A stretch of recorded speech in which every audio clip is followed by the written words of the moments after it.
ये एक्चुअली एक serious patient था जो रामनगर से रेफ़र हुआ था। उसका ब्लड प्रेशर बहुत ज़्यादा बढ़ा था और बेहोशी हालत में वहीं आया था और संभवतः ब्रेन हेमरेज का पेशेंट था।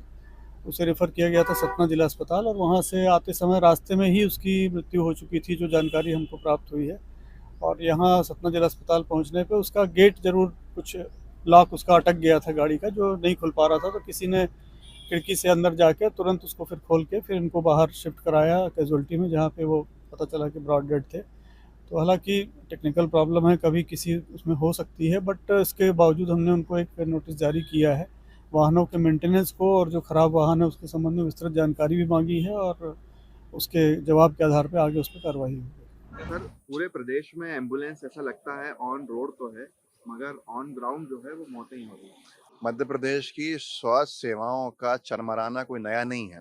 शिवराज जी की सरकार तब भी था, मोहन जी की सरकार में अब ये ऊंचाइयां छू रहा है, नए नए कीर्तिमान स्थापित कर रहा है।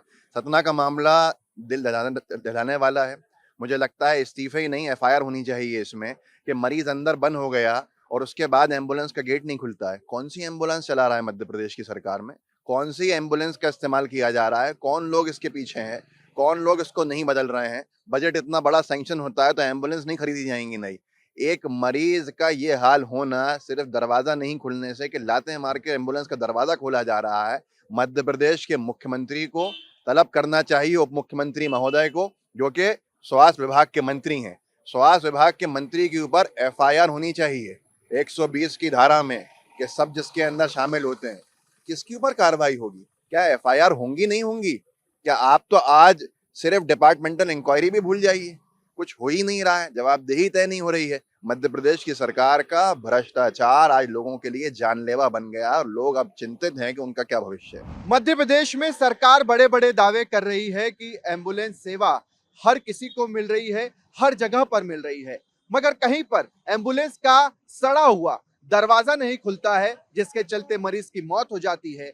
तो कहीं पर ठेले पर कोई अपनी पत्नी को लेकर जाता है, रास्ते में उसकी मौत हो जाती है, तो कहीं एम्बुलेंस से सागौन लकड़ी की सप्लाई हो रही है।